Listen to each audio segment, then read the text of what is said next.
Hablando con científicos.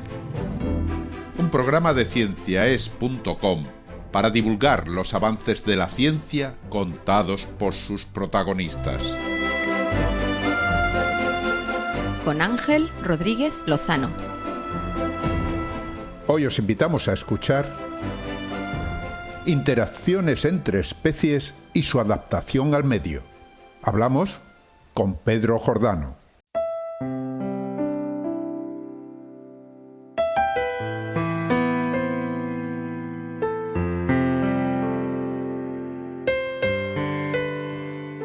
Una flor puede ser visitada por un insecto polinizador. La primera ofrece su néctar al visitante y este favorece la polinización cruzada de la planta, ayudándole a generar nuevas semillas. Así se establece una relación mutualista de la que ambas especies salen beneficiadas. Pero una misma flor puede ser visitada por otros insectos que, a su vez, visitan otras flores, formando una extensa red mutualista que favorece al ecosistema en su conjunto. Las relaciones entre las redes pueden ir más lejos aún, estableciendo interacciones indirectas que, según un estudio publicado en la revista Nature, también influyen en el éxito o en el fracaso de una especie. El estudio ha sido realizado por un equipo internacional de científicos, entre los que participa Pedro Jordano, nuestro invitado hoy en Hablando con Científicos.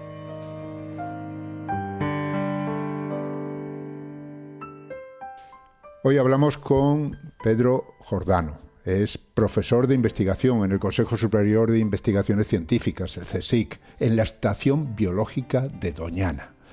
Es también profesor asociado en el Departamento de Biología Vegetal y Ecología de la Universidad de Sevilla y ha participado en una investigación que se ha publicado en la revista Nature, cuyo título viene a decir: las interacciones indirectas entre especies también influyen en la adaptación al medio natural. Bueno, ante todo un saludo. Muchísimas gracias por participar en Hablando con Científicos, Pedro. Gracias a ti, Ángel. Buenas tardes. Encantado de estar aquí. En el artículo se habla de interacciones directas, interacciones indirectas, mutualismo. Hay una serie de términos ahí que creo que conviene aclarar antes de empezar a desgranar el contenido del artículo. Exacto, sí. En lo que llevamos mucho tiempo trabajando en nuestra línea de investigación, y en particular yo mismo, pues es en cómo interaccionan las especies en la naturaleza. El público en general, cuando oye la palabra biodiversidad, pues enseguida piensa en el número de especies. Por ejemplo, cuántas especies de aves puedo observar en Doñana o cuántas especies de libélulas, etcétera. Pero nuestra línea de investigación lo que pone énfasis es en esa otra componente de biodiversidad que es igualmente importante, más allá de las especies, que son las interacciones entre las especies. Y eso es así porque no hay ninguna especie en la Tierra que viva sin interaccionar con otras especies. De tal manera que toda la arquitectura de la biodiversidad, todo ese enorme edificio que constituye la biodiversidad de las especies del planeta está sustentado por esas interacciones. Ya, pero hay muchas formas de relacionarse de unas especies con otras, ¿no? No es lo mismo ser una planta, un gusano, una bacteria o un ser humano o un león en la sabana. Tiene su relación o su interacción con otras especies. Efectivamente. Entonces, las interacciones ecológicas entre las especies pueden ser de muchos tipos. Pueden ser interacciones antagonistas, pueden ser interacciones que son positivas para las dos especies que interaccionan. Una interacción antagonista, por ejemplo, sería un lince en Doñana que depreda sobre los conejos son la presa y el lince es el depredador. El lince aprovecha esa presa, obtiene un beneficio, pero el depredador obviamente no, es una relación antagonista. O sea, que uno gana y otro pierde, ¿no? Exacto. Otro ejemplo de interacción antagonista pues podrían ser las interacciones de los parásitos con sus hospedadores, en que el hospedador ve mermada su eficacia biológica por el hecho de estar parasitado, ¿no? Cuando tienen una carga de parásitos elevada, pues probablemente te va peor en tu vida. Entonces, pero hay otro gran grupo de interacciones ecológicas que son beneficiosas, que comportan beneficio mutuo para las especies que interaccionan. Esas son las interacciones mutualistas. Por ejemplo, la polinización de las flores por insectos en nuestras latitudes, en hábitats tropicales puede ser por murciélagos o por colibríes, en que la planta produce flores y su reproducción, la transferencia de polen en sus órganos sexuales, es transmitida por agentes polinizadores. Los animales mueven el polen, mueven los gametos de una flor a otra y son esenciales para que las plantas se reproduzcan. Esa es una relación de beneficio mutuo porque los polinizadores obtienen también recursos por parte de las plantas. Si siguiéramos así, podríamos tener un catálogo completo de todas las formas de las que diferentes especies interaccionan en la Tierra. Eso es algo que estamos explorando ahora en un proyecto reciente, pero bueno, sería otra historia de la que nos ha traído aquí, ¿no? Que son los mutualismos entre especies. Son interacciones beneficiosas para las dos especies que interaccionan. Bueno, dices que el mutualismo habla de dos especies que interaccionan entre sí, pero entiendo que habrá muchos casos en los que esa interacción incluye a más de dos especies, ¿no? Exacto. Te he mencionado dos especies porque realmente cada interacción que nosotros podemos observar en la naturaleza es entre dos especies. Si salimos a pasear por el campo, podemos ver un escarabajo dentro de una flor de una jara y estamos viendo a la jara interaccionando con ese escarabajo, pero realmente si nos esperamos un poquito más, pues probablemente a esa flor pueden llegar más especies de escarabajos, pueden llegar otras especies de insectos polinizadores. Y si seguimos a uno de ellos cuando sale de esa jara, puede acontecer que se posa en una flor de otra especie distinta a la jara. Es decir, que esas interacciones de mutualismo no se producen realmente entre una especie dependiendo estrictamente de otra especie que a su vez depende de la primera, sino que lo que encontramos es que estas interacciones se producen conformando redes muy complejas de interacciones. Es lo que se conoce como redes complejas, redes de interacciones que son análogas a otras redes complejas que tenemos en el mundo. Por ejemplo, las redes sociales, las estudian los sociólogos y conforman redes complejas. O, por ejemplo, las redes de relaciones entre actores que protagonizan películas en Hollywood, pues también conforman una red compleja dependiendo de qué actores son protagonistas o forman parte del elenco de diferentes películas, ¿no?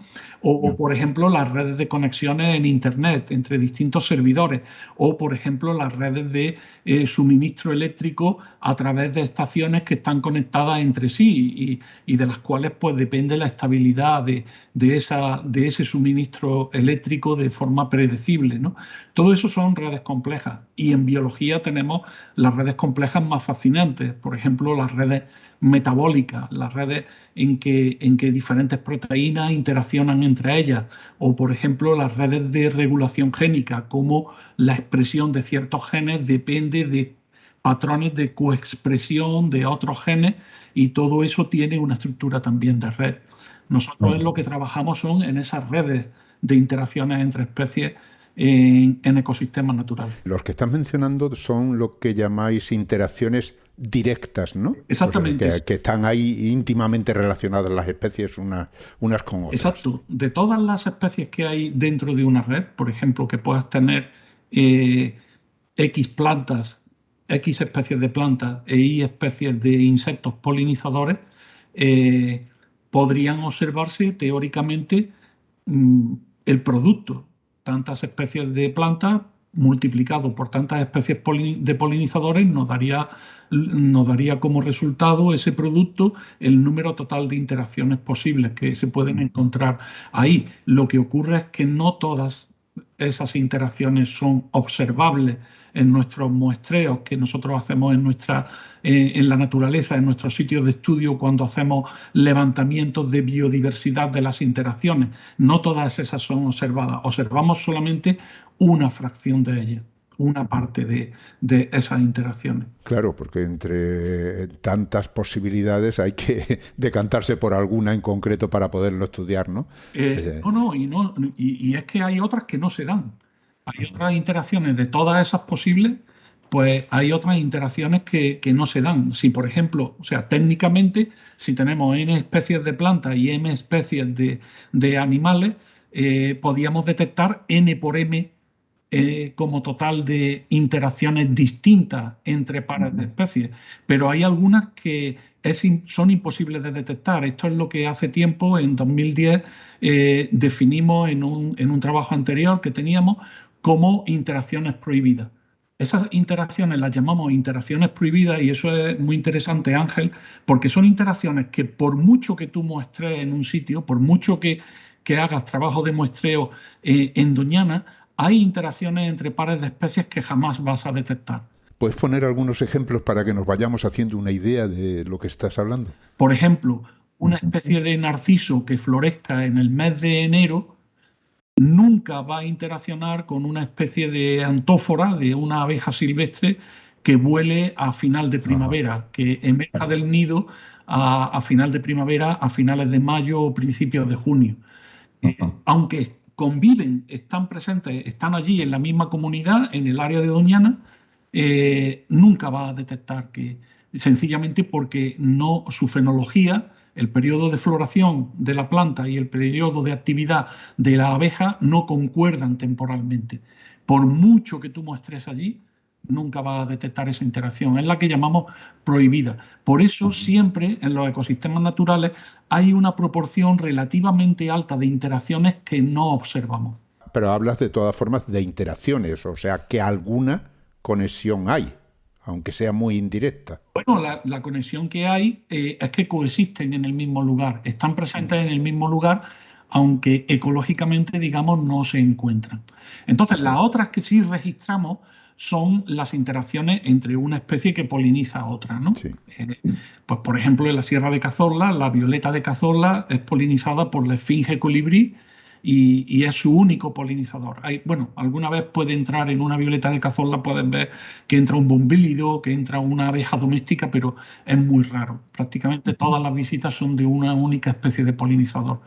Esas interacciones que observamos tienen un efecto directo. ¿Por qué? Porque ese polinizador poliniza a la violeta de Cazorla y la violeta de Cazorla suministra néctar y polen que ayuda a ese polinizador a sustentar su vida, ¿no? A sustentar su actividad. O sea que en ese sentido las dos especies, digamos que han evolucionado juntas. Efectivamente. Eso es lo que llamamos el proceso de coevolución. El proceso de evolución se da siempre que una especie, un genotipo determinado, evoluciona en el seno de una población a partir por procesos de selección natural. Normalmente siempre lo que pensamos son presiones selectivas por selección natural que tienen que ver con los niveles de nutrientes, por ejemplo, con la cantidad de precipitación, por ejemplo, con las variaciones de temperatura, por ejemplo, la presencia de un temporal de frío, de un temporal de nieve o la presencia como hemos tenido, de un periodo de temperaturas extremas, pues genera presiones selectivas que hace que ciertos individuos sobrevivan y otros no sobrevivan. Cuando hablamos de coevolución, hablamos de ese proceso de cambio en especies, pero que se debe a las presiones selectivas, a la selección natural que se deriva de su interacción con otras especies. Esos son lo que llamamos efectos directos. Dos especies interaccionan entre sí, se encuentran, tú ves individuos de esa jara y de ese coleóptero y de ese escarabajo, o individuos de esa esfinge colibrí y de esa violeta de Cazorla interaccionando en la naturaleza. O sea, tienen una interacción directa. Esas son las interacciones directas, pero en el artículo mencionáis las interacciones indirectas. ¿Qué tipo de relaciones son esas? Hay otras interacciones indirectas que se derivan de que esas interacciones directas están, como te comentaba antes, embebidas dentro de una red compleja con muchas especies.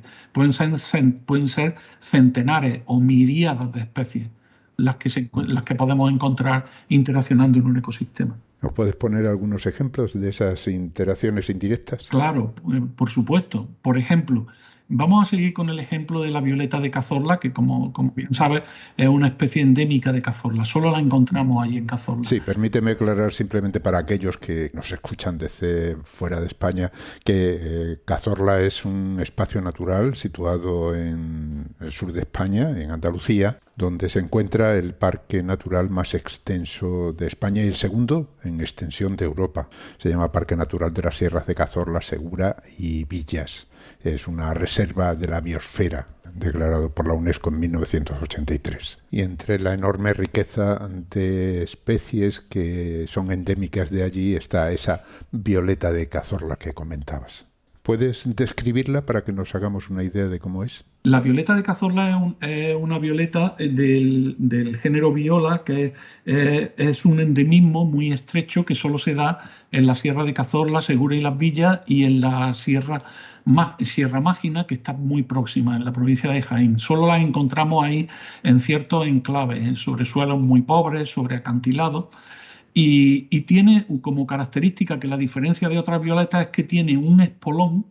En la corola tiene un espolón, tiene como una especie de tentáculo que alberga el nectario. De forma que ese espolón, que puede medir hasta 30 y tantos milímetros de longitud, es donde al final se le va acumulando el néctar que produce.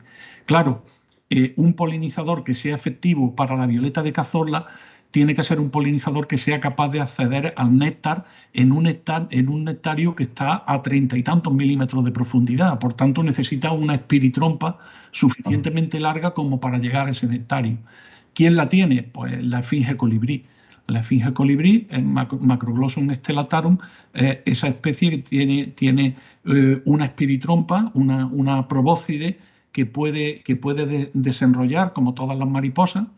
Es una mariposa nocturna de la familia de los esfíngidos y tiene una probóscide, una espiritrompa de aproximadamente entre 30 y casi 40 milímetros de longitud. Entonces va volando, se acerca a la flor y cuando está cerca de la flor extiende la espiritrompa y la introduce en la corola de la violeta, de forma que introduce la espiritrompa hasta el fondo del espolón que contiene el nectario y chupa todo el néctar.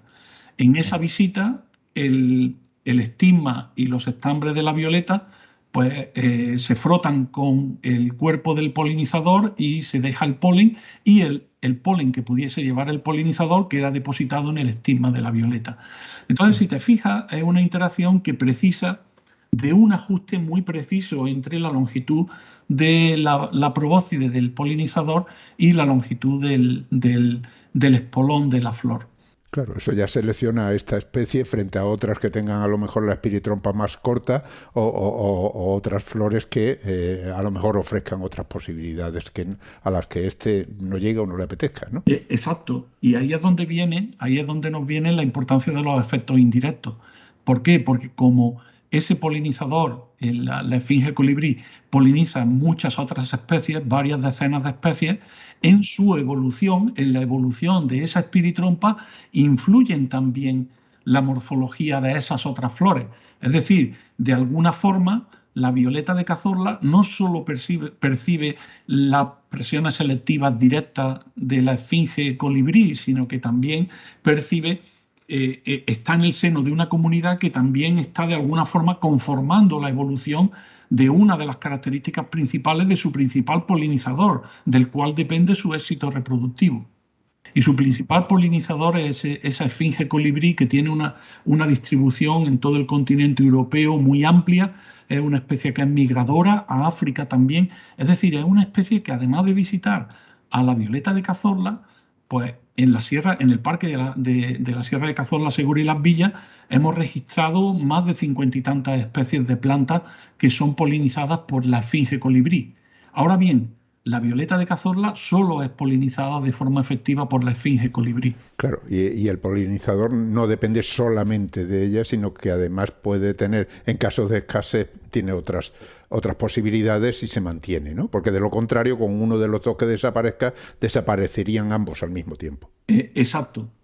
Y a su vez, claro, esas características del polinizador dependen también de los otros polinizadores que tengan las otras especies. de polinizadores de esas otras especies de plantas, de la cual depende la esfinge colibrí. Es decir, que la violeta de cazorla, fíjate que está probablemente manteniendo en su evolución una influencia desorbitadamente grande de influencia indirecta, debido a que su polinizador, aunque es el único que tiene, es un polinizador que es un súper generalista que visita muchas especies de plantas.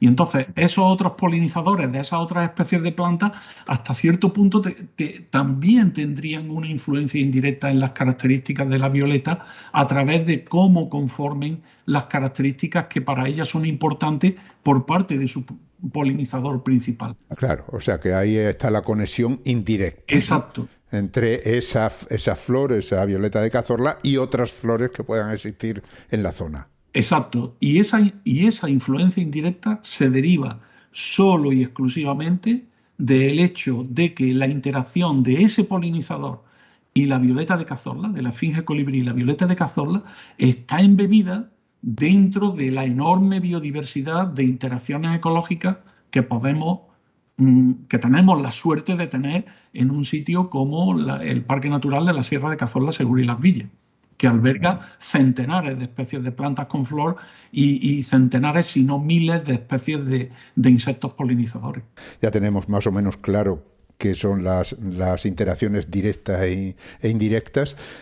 Vosotros, por supuesto, habéis estudiado muchísimas más especies, lógicamente, ¿no? Sí. Porque, según he visto por ahí en el artículo, habéis estudiado 186 redes mutualistas en este estudio. Exacto. Lo que hemos compilado a partir de la literatura y de nuestros datos propios empíricos, de nuestro trabajo de campo, hemos compilado esas 186 redes que, al hablar de redes, imagínate que tenemos un inventario. O sea, cada red es un inventario de qué especie interacciona con cuál en el seno de diferentes comunidades, de diferentes ecosistemas que van desde el Ártico, en Groenlandia, hasta zonas tropicales, en el sureste de Asia, en Brasil, en Ecuador, en Argentina, en África, por supuesto aquí en el Mediterráneo, también en Centro Europa, en Norteamérica, etcétera, etcétera. 186 inventarios de quién interacciona con quién, donde hemos podido evaluar cuál es la importancia de efectos directos y de efectos indirectos. Claro, porque cada una de esas redes puede estar compuesta por varias especies, lógicamente. Sí. ¿Hasta cuántas? Hay redes, por ejemplo, las redes de interacciones que encontramos, por ejemplo, en islas oceánicas, son menos diversas, contienen menos especies, pero pueden ser del orden de 200 especies en total, de plantas más animales, 300 especies, y las que podemos encontrar en áreas tropicales pueden ser de más de 1000 especies. Son redes, claro, todo depende del número de especies que interaccionan. Hay un montón de datos ahí, ¿no? El número de interacciones crece linealmente con el número de especies. Cuantas más especies tú tienes en un ecosistema, cuanto más diverso es un ecosistema, más rico en especies es, más rico en interacciones es. Mayor número de interacciones alberga. Claro, pero estamos hablando de 186 redes mutualistas, o sea que son interacciones, en este caso, directas todas. Sí, las que están inventariadas. Y luego las interacciones indirectas normalmente es muy difícil, no se pueden muestrear. La única forma que tienes de describirlas es por medio de simulaciones, que es lo que hemos hecho nosotros, o por medio de aproximaciones experimentales. Entonces, claro, eso es un aspecto muy interesante que tiene que ver pues, con la urgencia que tenemos ahora mismo los biólogos de conservación en conocer nuestra biodiversidad. Porque, claro, es imposible, técnicamente es imposible probar experimentalmente, explorar experimentalmente la miríada de interacciones ecológicas que tenemos en una red compleja. ¿Por qué? Porque el número de interacciones posibles crece de forma supraexponencial con el número de especies. Claro, y sacar de ahí una información que ayude a entender, digamos, por lo menos una parte de todas esas interacciones, debe ser complicadísimo.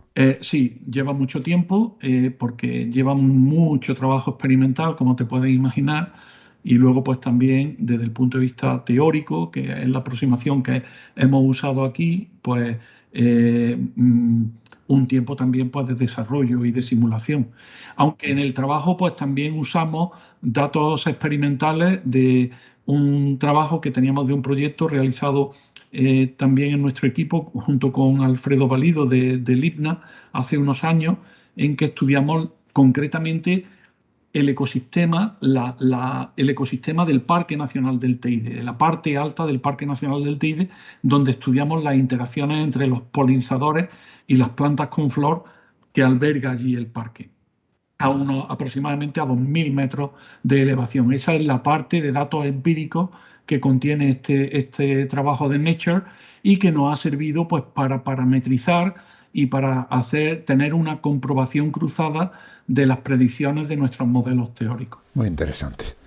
Vamos a tomarnos un pequeño descanso y volvemos enseguida.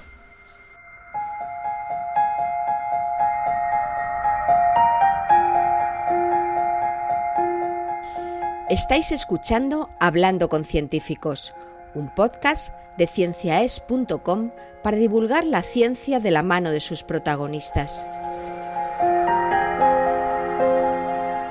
En nuestra página web podéis encontrar más de 400 entrevistas con científicos de todas las disciplinas.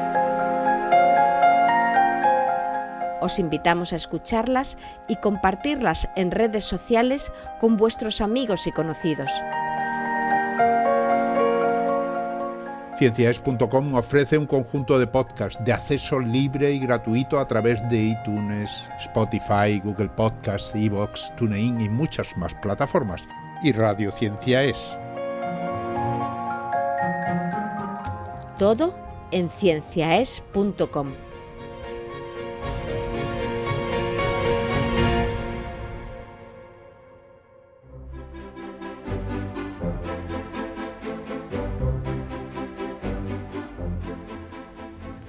Continuamos hablando con Pedro Jordano. Es profesor de investigación del Consejo Superior de Investigaciones Científicas, el CSIC, en la Estación Biológica de Doñana y profesor asociado en el Departamento de Biología Vegetal y Ecología de la Universidad de Sevilla.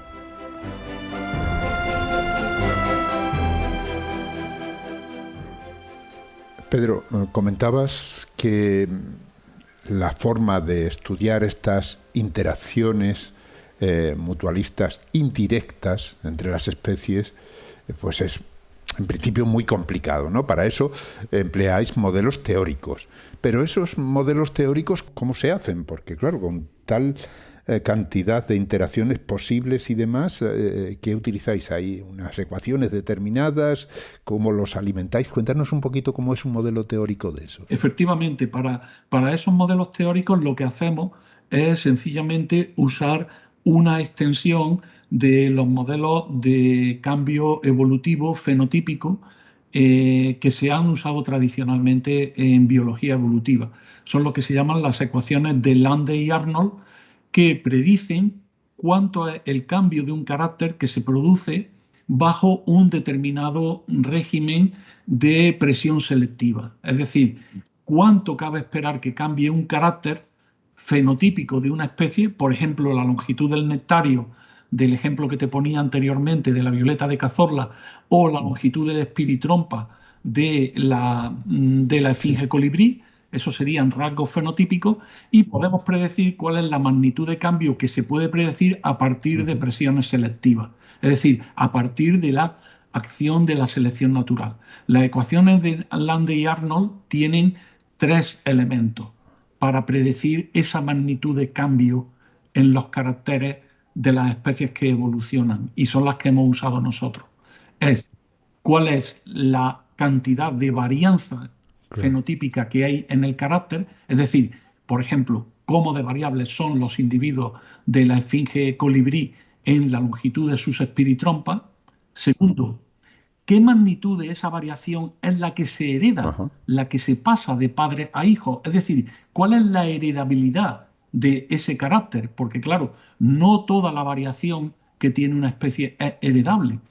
Aquella variación de una especie sobre la que puede operar la selección natural es solamente aquella fracción, generalmente pequeña, que es heredable. Claro, porque si no, en el momento que desaparece el individuo, no puede pasar a sus hijos, claro, lógicamente. Exacto, hay variación ahí que es, por ejemplo, variación ambiental. Hay variación que puede ser debida simplemente a variaciones ambientales, a los cambios que se dan de un año a otro, etcétera.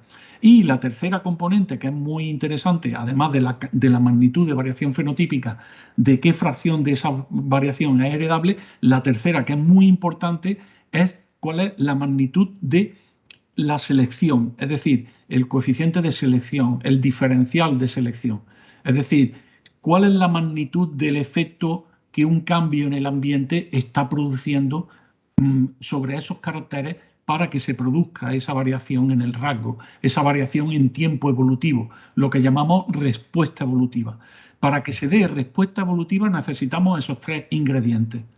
De forma que si hay variación fenotípica, si una parte sustancial de esa variación fenotípica es heredable y si la magnitud de presiones selectivas es suficientemente alta, como consecuencia tiene que ocurrir respuesta evolutiva, es decir, responde la evolución. Claro, pero eso supone, por ejemplo, en una relación como la que comentabas, ¿no?, de esa violeta de Cazorla con la esfinge colibrí, pueden variar tanto las flores en cuanto a lo mejor tamaño, o entiendo que habrá algunos caracteres que tendrán que ver con los estambres, con no sé, me lo estoy inventando, ¿eh? Sí, me corriges si me equivoco. Sí, la longitud del nectario, la concentración de néctar, hay muchos caracteres. Claro, y luego están los caracteres del insecto, ¿no? De la longitud mayor o menor que la trompa. Y luego puede haber, dices, cuestiones ambientales que favorezcan a lo mejor que una determinada flor sea mejor o se transmita mejor que la otra en todo eso, ¿no? Exacto. Y esa es la clave de la modificación que nosotros hemos usado de las ecuaciones de Landay y Arnold. Por un lado, tenemos en esas ecuaciones, que son unas ecuaciones matemáticas de cierta complejidad, pero cuya descripción es sencilla. Tienen dos partes, tienen dos términos en la ecuación. El primer término es justamente lo que tú has mencionado al principio. El primer término son los efectos directos. Los efectos directos son aquellos que se derivan, como hablábamos antes en el ejemplo de la violeta de Cazorla y de la espiritrompa de la esfinge colibrí, del ajuste que hay de cómo de bien ajusta la longitud de la espiritrompa con el tubo de la corola de la flor. Y ese es el primer término de la ecuación de Landay y Arnold que usamos. ¿Y cuál es el segundo? Pues el segundo es el término que alberga, que nos sirve para modelar los efectos ambientales. Y esos efectos ambientales son de dos tipos. Uno, los efectos ambientales propiamente dichos, es decir, efectos abióticos del ambiente ecológico en el cual se está desarrollando esa interacción ecológica. Y el segundo elemento de esos efectos indirectos es el que es debido al resto de interacciones que hay en la red que indirectamente influyen sobre esa interacción focal que nosotros estamos modelando ahí. Entonces, cada interacción la tenemos indicada en la matriz de interacciones. Imagínate una hoja de cálculo de Excel en el cual una celdilla es la interacción entre una fila y una columna. La fila es una especie de planta, la columna es una especie de polinizador. Pues para cada una de esas celdillas tenemos esos dos términos de la ecuación. Eso es lo que modelamos. Y en función de eso extrapolamos a cuál es el efecto que tiene una topología determinada de red. Claro, pero luego eso no deja de ser un modelo que da un resultado teórico. Exacto. Luego hay que comprobar a ver si la naturaleza le hace caso al modelo o el modelo hace caso a la naturaleza, ¿no? Entonces ahí es donde entran esos otros experimentos en campo que vosotros hacéis. Exacto, esos son modelos que los validamos y los construimos. Por ejemplo, las matrices de interacción que usamos para ese abordaje puramente teórico no son matrices teóricas, no son matrices simuladas, son matrices reales. Es decir, partimos del mundo real para trabajar con esas ecuaciones de Landay y Arnold modificadas, pero aplicadas a esas 186 redes con las que estamos trabajando. Y entonces sobre ellas evaluamos cuál es la magnitud de efectos directos y cuál es la magnitud de efectos indirectos. Pero estamos hablando de evolución, o sea, ¿cómo se puede hacer un experimento real cuando la evolución en principio es lenta, ¿no? Efectivamente, bueno, es lenta, ese es el paradigma darwiniano, pero cada vez son más evidentes que, y nosotros tenemos algunos trabajos realizados en Brasil sobre eso, de ejemplos muy, muy evidentes de evolución rápida a la que asistimos en nuestra vida como investigadores, en nuestra vida como seres humanos, pues estamos asistiendo a un cambio global, a un cambio climático que de tal magnitud que las presiones selectivas que origina en esa ecuación que te he hablado antes, que tiene esas tres componentes, una de ellas son las presiones selectivas. Entonces, claro, estamos viviendo unas magnitudes de cambio tan fuertes que están produciendo respuestas evolutivas mucho más rápidas de lo que esperaríamos, ¿no? Y entonces, pues bueno, eso es lo que estamos viendo. ¿Qué es lo que hacemos para modelar esta evolución? Lo que calculamos es nos quedamos en el primer componente que necesitamos para que haya esa respuesta evolutiva, que es en determinar cuál es el efecto sobre lo que llamamos adecuación biológica, es decir, cuál es el efecto sobre fitness, sobre la adecuación biológica que tiene la especie.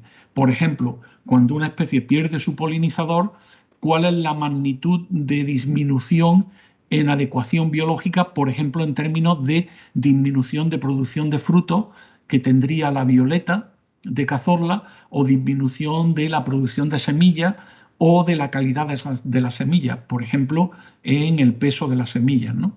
Eso, por ejemplo, si desapareciera la esfinge colibrí, pero decías que prácticamente es el único polinizador que tiene. Exacto. O sea, que desaparecería la especie o se adapta a otro polinizador, no le queda otra. Exactamente, se podría adaptarse a otro polinizador, por ejemplo, por cambios rápidos, o podría, por ejemplo, en el caso de algunas plantas, pues se da el que si la violeta necesita fecundación cruzada, es decir, es obligada a la fecundación cruzada, pero eventualmente si tiene una posibilidad de autofecundación marginal, lo que técnicamente los botánicos llaman heitonogamia, la posibilidad de que una misma flor se autopolinice, pues entonces podría producir semillas en ausencia de polinizadores.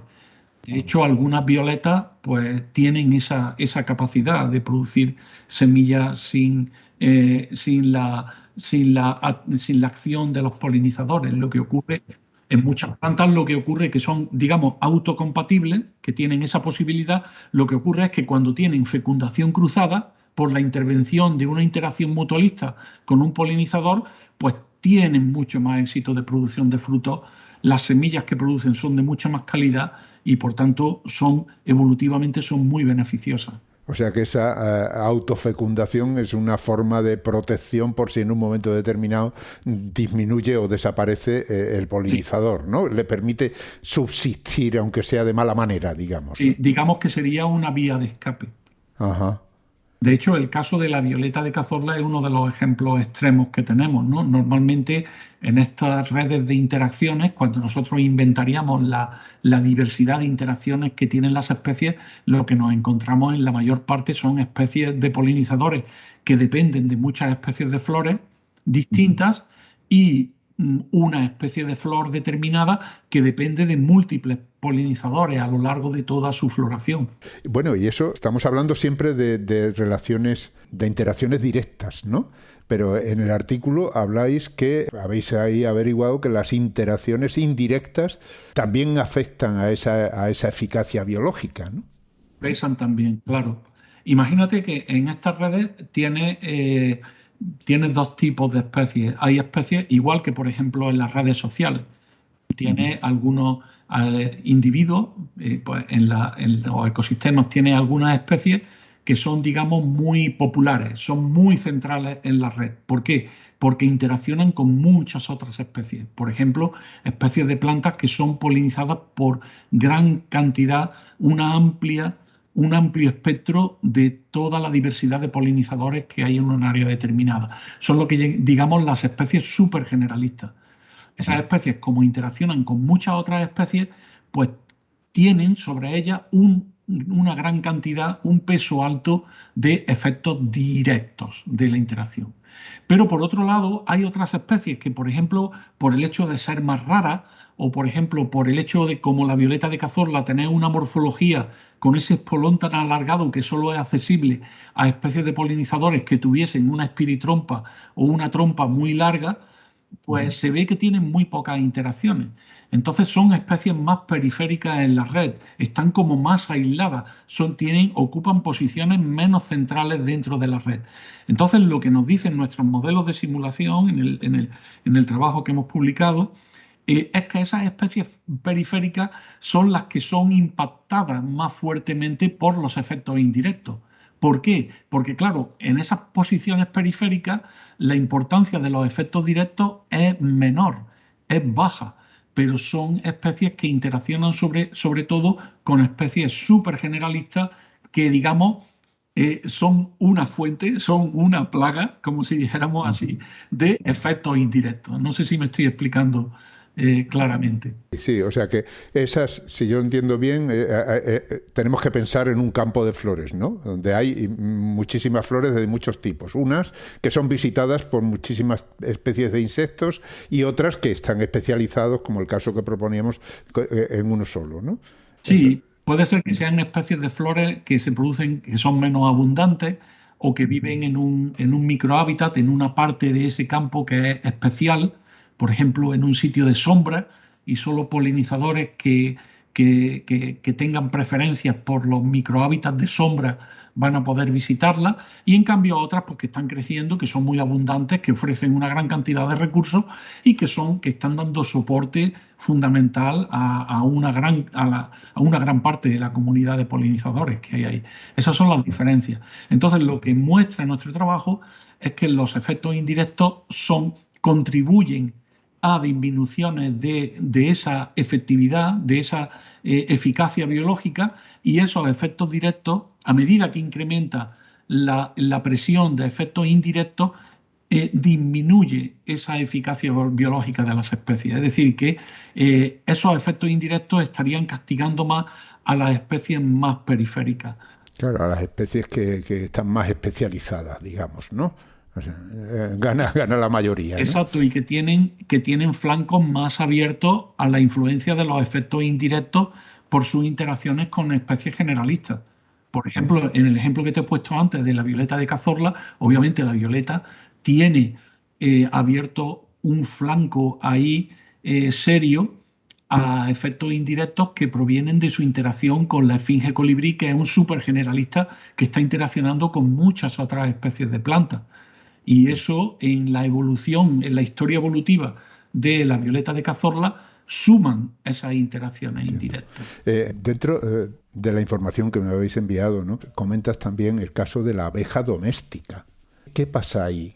Ese es un caso en el cual lo usamos como evidencia experimental de los resultados de las simulaciones. Es decir, la pérdida de interacciones puede causar disminuciones en eficacia biológica, como te he dicho antes, ¿no?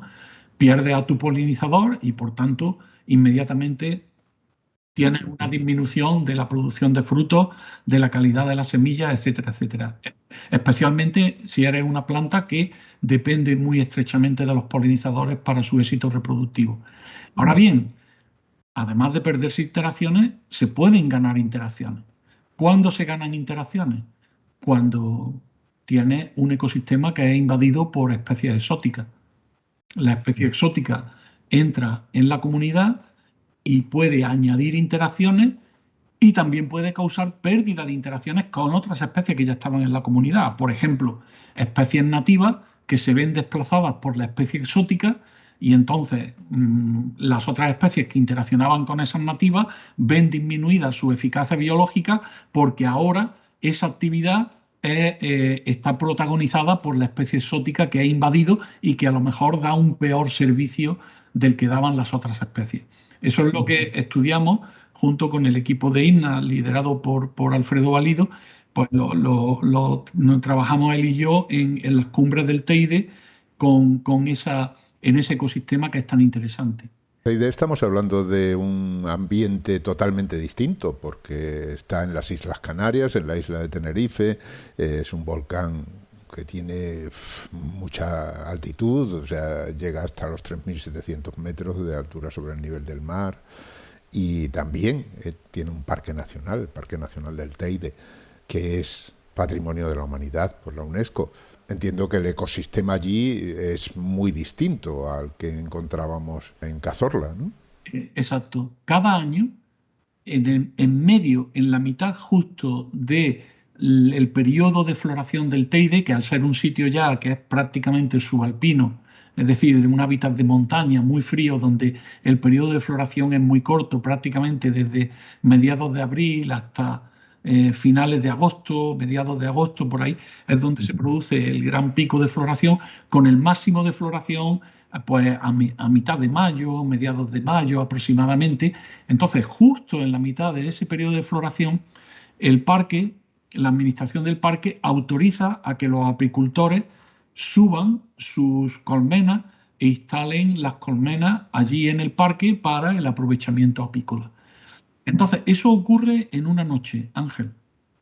En una sola noche, el parque, llegan los apicultores e instalan allí miles de colmenas en distintos sitios del parque, y entonces de un día para otro todo el parque se inunda de abeja doméstica, de Apis mellifera, de la abeja de la miel. Vamos, una verdadera revolución, ¿no? Claro.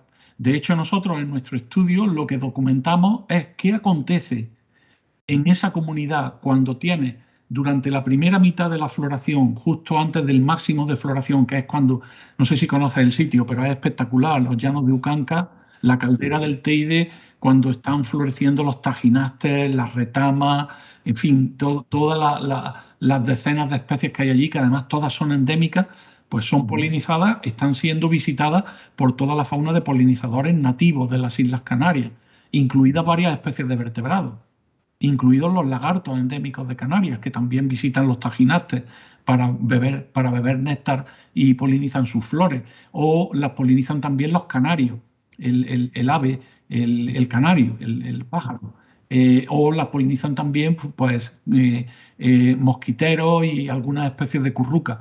Y luego, pues, varias decenas de insectos que son nativos, muchos de ellos especies endémicas de insectos de allí, de Canarias, no solo de Canarias, sino incluso de Tenerife, incluso algunos de la zona del Teide. O sea que tenemos un ecosistema perfectamente adaptado a las condiciones de esa montaña extremadamente alta y además ahí rodeada del océano en la isla de Tenerife, y de buenas a primeras comienza la revolución al introducir esas abejas domésticas, ¿no? ¿Y cómo estudiáis vosotros ese cambio tan brusco en el ambiente? Cuando llegan, nosotros analizamos las interacciones que se producen ahí, en esa fase pre-abeja doméstica, y luego analizamos qué es lo que acontece en la segunda mitad de la floración después de que llega esa especie invasora.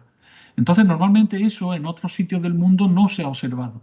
En otros sitios del mundo lo que sí tenemos, que es lo que nosotros usamos también en este trabajo, en Nature, son redes de plantas y polinizadores que tienen abeja doméstica, es decir, que han sido invadidos por la abeja doméstica, y otros que tienen a sus polinizadores nativos.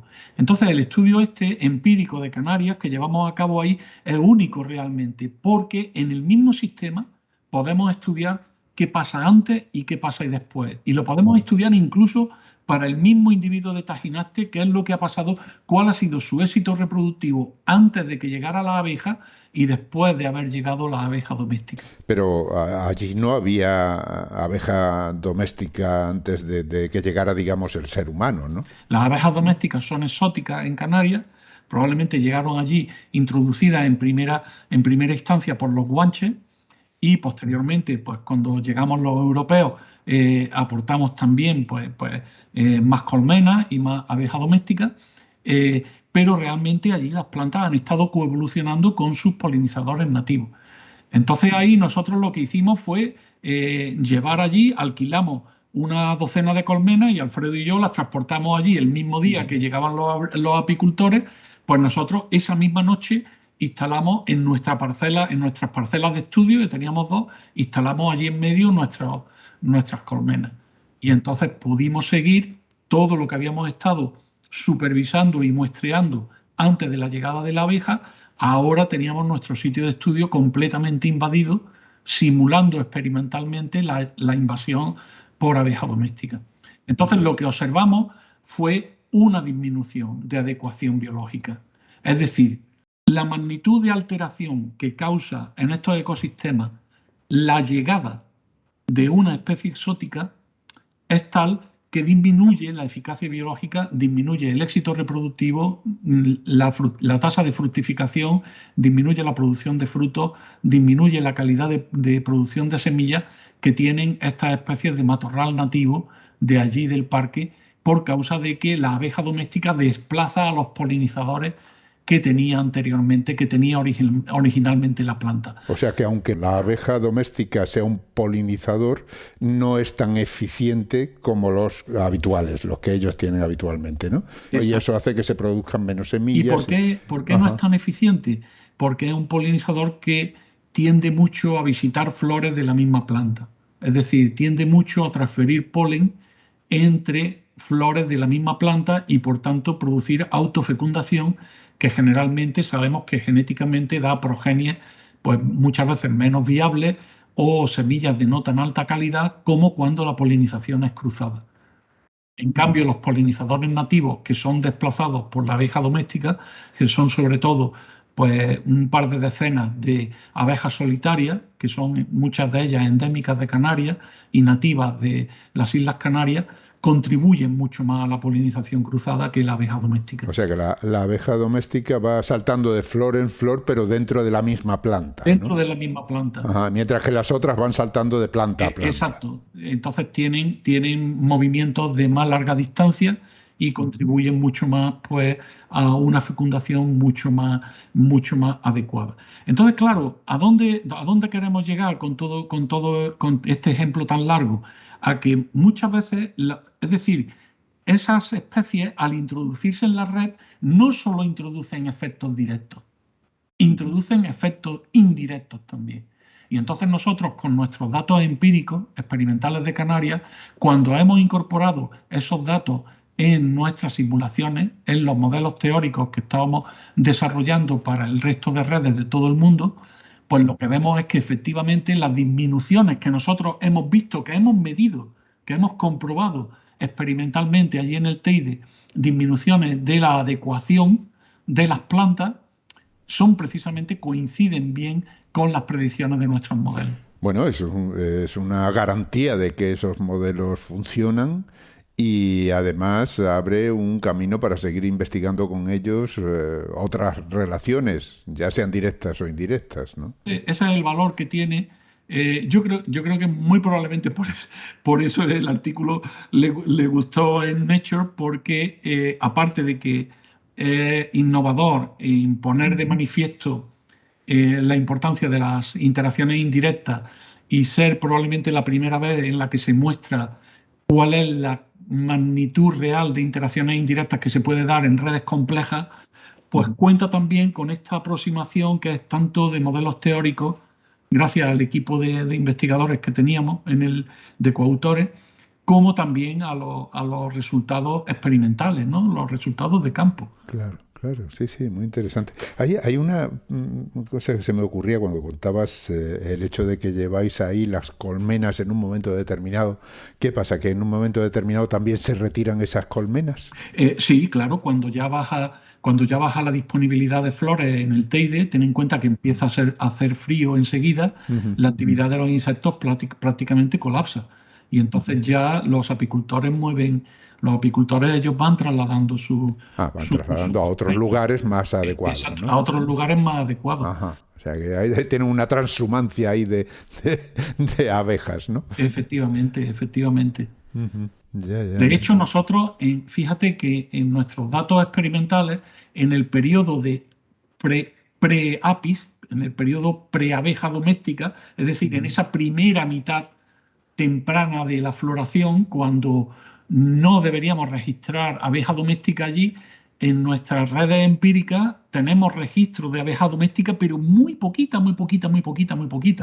¿Qué pasa? Que a partir de que se instalan las colmenas, es cuando aumenta la población. La abeja doméstica hace como una deconstrucción de la red de interacciones, es decir, toda la diversidad de interacciones se empobrece, queda una red que está menos conectada, queda una red y la abeja doméstica, digamos, reemplaza en sus interacciones directas a muchas de las interacciones directas que tenían antes las especies nativas, que desaparecen por completo de la red de interacciones.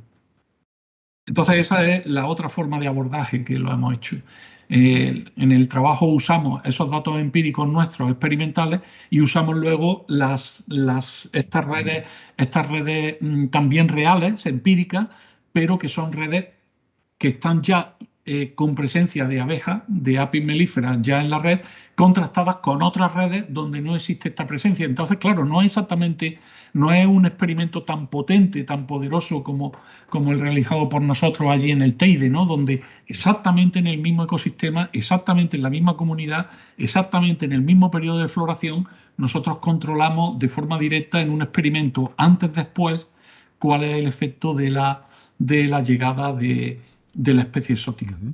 Estos resultados pueden ayudar a lo mejor a mejorar la calidad de un ecosistema que esté amenazado, o se pueden utilizar, digamos, para alguna cosa, o es simplemente conocimiento que ya vale, ¿no? Sí, es un conocimiento básico. Fundamentalmente nuestra motivación aquí, como te puedes imaginar, es un trabajo fundamentalmente conceptual y básico para demostrar, para evidenciar cuál es la importancia de esos efectos indirectos. Entonces, la lección que aprendemos de ello desde un punto de vista de biología de conservación, por ejemplo, para gestores de parques naturales y gestores de parques nacionales, es que la naturaleza es delicada. Es decir, el conservar de forma eficiente la biodiversidad de nuestros ecosistemas requiere no solo conservar a las especies, requiere también ser capaces de preservar las interacciones ecológicas que ocurren entre ellas. ¿Por qué? Porque de esa forma preservamos la funcionalidad, la función de los ecosistemas. Para que persista un ecosistema necesita que las especies estén desempeñando su función ecológica al 100%. Y entonces, si somos capaces de detectar bajo qué circunstancias, bajo qué escenarios de cambio global y de cambio climático esa funcionalidad se ve afectada, pues seremos capaces de tocar desde un punto de vista de conservación, de tomar las acciones de conservación y de restauración de ecosistemas, las teclas precisas para restaurar esas funciones.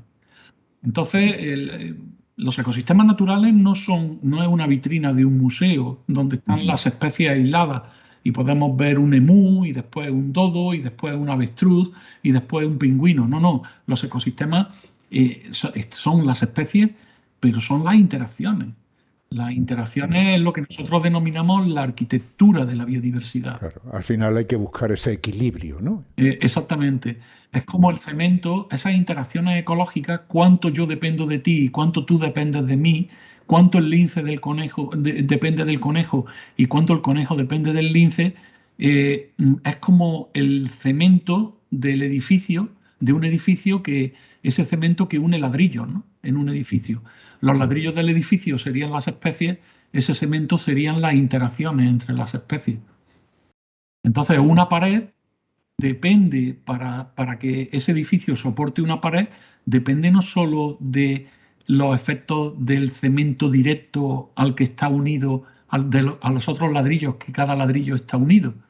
Depende también del resto de ladrillo y de cemento que se encuentran en el edificio. Muy interesante, la verdad. El tiempo se nos ha echado encima y yo quiero, antes de despedirnos, que hables de ese equipo con el que has trabajado y con el que has llevado a cabo esta investigación.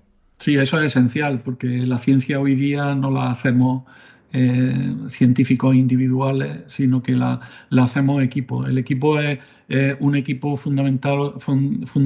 basado fundamentalmente en Brasil, Yo llevo colaborando con equipos de investigación en Brasil, sobre todo de la Universidad de Sao Paulo, en la Unesp, en Río Claro, y de la Universidad de Sao Paulo, en Sao Paulo desde hace más de 20 años. Y entonces este es un grupo de la Universidad de Sao Paulo que es liderado por Paulo Guimarães, que es un ecólogo teórico al que yo supervisé su tesis doctoral. Él ahora tiene otros estudiantes de doctorado, uno de ellos es Leandro Cosmo, que es el primer autor el primer coautor de este trabajo. Es un trabajo de la tesis de Leandro Cosmo, la parte sobre todo de modelos teóricos, en la cual hemos colaborado pues tanto el grupo de Paulo, con también Ana Paula Asís, con Marcus Aguiar de la Universidad de Campinas y Matías Pires también de la Unicamp, de la Universidad de Campinas, donde yo colaboro mucho también.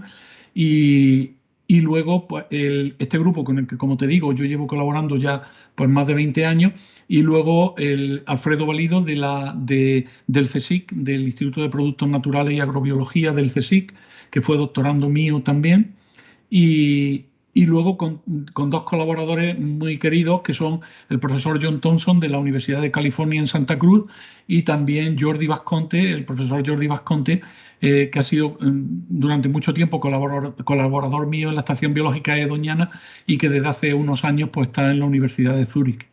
Entonces somos un equipo que llevamos ya colaborando en líneas de investigaciones similares, trabajando sobre patrones de coevolución en comunidades, en ecosistemas naturales, pues desde hace ya tiempo, ¿no? Bueno, y háblame un poco de ti para esos estudiantes que nos escuchan y que alguno de ellos puede estar pensando en dedicarse a estos temas. ¿Cómo ha sido así? No queda mucho tiempo, te pido que resumas un poco porque sé que tu carrera investigadora es muy larga y tendremos tiempo de volver a hablar sobre ese tema. Sí, yo soy biólogo que estudié en Córdoba y luego pues vine aquí a Sevilla para hacer el doctorado en la Estación Biológica de Doñana, y desde entonces pues he trabajado mucho en la Estación Biológica y luego también posteriormente en la universidad, donde ahora soy profesor asociado porque tengo una gran motivación para trabajar en la universidad y para también pues, para dar clases, y en los aspectos de formación y de divulgación de la ciencia son aspectos que me interesan mucho. Y luego dentro de eso pues me dediqué, desde siempre me ha interesado mucho tanto la zoología como la botánica, y al final pues me considero un ecólogo interesado en la biodiversidad de las interacciones ecológicas, y ese es mi objeto de estudio. Yo digamos que voy al campo no a ver especies, sino que lo que voy buscando son interacciones. Lo que me interesa es ver cómo unas especies dependen de otras, intentar comprender eso que te comentaba antes de la arquitectura de esa biodiversidad. Si hay X especies en un sitio determinado, cuál es la riqueza y cuál es la diversidad de interacciones de las cuales depende esa diversidad de especies. Es decir, o sea, dicho de otra manera, desde un punto de vista de un problema que me interesa mucho, ¿cuáles de esas interacciones son esenciales que preservemos para asegurarnos que estamos preservando la integridad de nuestros ecosistemas naturales? ¿Qué le dirías a un estudiante que quiera dedicarse a esto?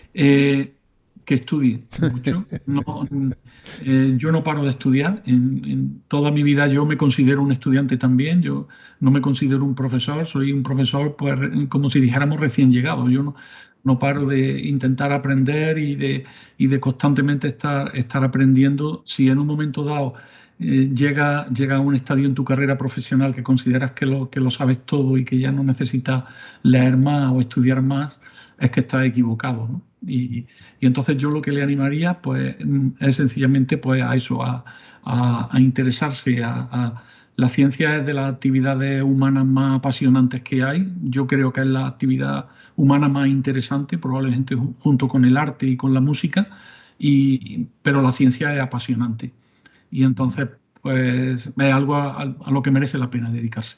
Muy bien, pues ahí queda el consejo para aquel que lo quiera recoger y seguir adelante. Seguro que encontrará, si pone entusiasmo, como el entusiasmo que te escucho a ti, seguro que llegará a disfrutar como veo que tú disfrutas con estas investigaciones. Aquí nos despedimos, Pedro. Muchísimas gracias por tu participación, por estas magníficas explicaciones y por enseñarme a mí, tanto. Y por supuesto a los que nos escuchan. Nada, por Dios, muchísimas gracias a ti, Ángel, y por esta oportunidad de hablar aquí en tu podcast. Y es un placer porque es un espacio además que admiro muchísimo porque aprendo muchísimo siguiendo el podcast y escuchando tus programas. Muchísimas gracias. Eso me alegra a mí particularmente.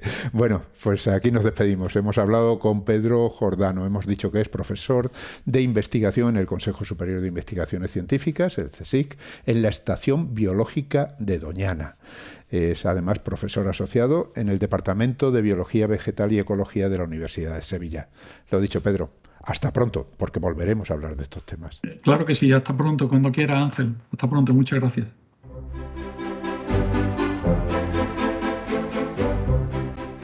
Y como siempre, antes de despedirnos, tengo que recordaros que Hablando con Científicos y el resto de los podcasts de cienciaes.com son posibles gracias a vuestras donaciones. Es nuestra única fuente de ingresos.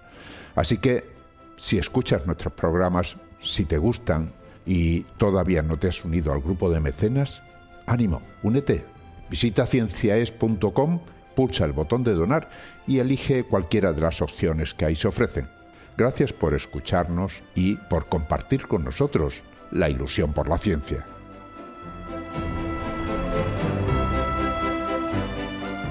Han escuchado ustedes Hablando con Científicos, con Ángel Rodríguez Lozano.